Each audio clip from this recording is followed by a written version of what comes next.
With tightened pandemic control measures, China's economy has witnessed another year of recovery. And now let me bring in my colleague Xia Cheng. He's been covering many business stories here in China. Well, Xia Cheng, thank you for joining us. How has China's economy fared in 2021 on the economic front? Well, Mama, let me give you more details. So China's Vice Premier Liu He says the country's annual economic growth is likely to exceed its expected target this year. Liu also said China's economy has continued recovering with jobs, prices, and international payments keeping steady. In March, China set its GDP growth target above 6% for 2021, and that's 3.7 percentage points higher than 2020's GDP growth. The National Bureau of Statistics shows China's GDP grew nearly 10% in the first 3 quarters of 2021 compared with last year. And Liu said that next year, China will keep up with the stability and sustainability of its macroeconomic policy and make a better environment for small, medium-sized, and foreign companies.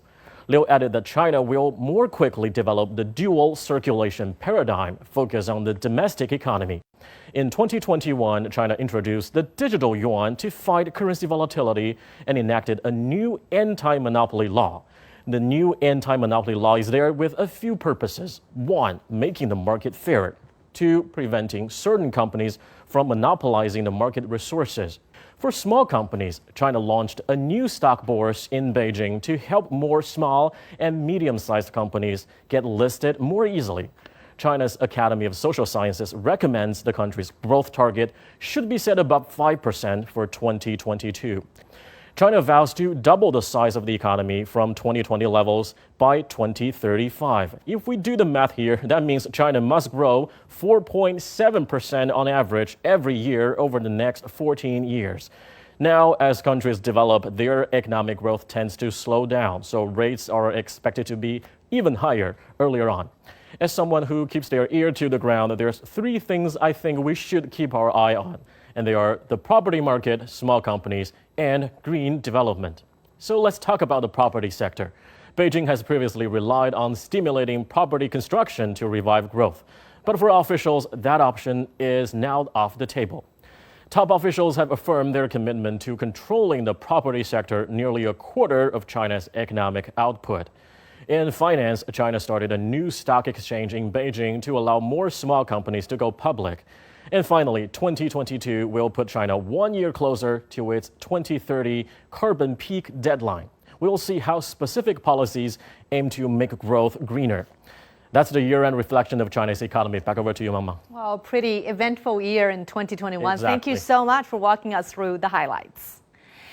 And in the bigger picture, the global economy has suffered in 2021 from COVID-19, energy shortages, and supply chain disruptions.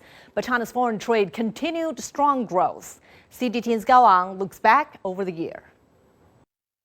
In November, I covered the 4th China International Import Expo, one of the world's largest trade events here at the National Exhibition and Convention Center behind me.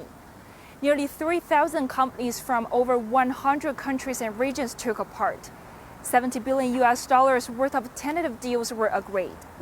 But it's just one indication of China's booming foreign trade. Chinese exports surged by a third. The numbers are very strong. Chinese exports are doing very well. And the trade balance between U.S. and China. The domestic slowdown that. How resilient can those trade numbers be going forward? China's total imports and exports grew to over $5 trillion for the first 11 months this year, up 22% year on year. For comparison, that's about Japan's total GDP in 2020. Experts say that COVID has driven up China's exports of medical devices and household appliances for the past 2 years. But this year's trade composition changed quite a bit because of the excessive monetary expansion in most of the Western economy. Their housing market received a big boost. We have seen the export surge in the decoration materials, equipment, tools, protection gears for labor. ASEAN is now China's largest trading partner, with bilateral trade up by 38% year-on-year in the first half of 2021. And the world's largest free trade deal, RCEP, will take effect next year. So we are very excited that China and ASEAN, and in this case Malaysia, that we have now reached another level of cooperation with China. And surprisingly, China-US tensions haven't affected trade that much. China's trade surplus with the U.S. rose to 2.3 trillion yuan, or $360 billion for the first 11 months, and demand for both consumer and industrial goods increased.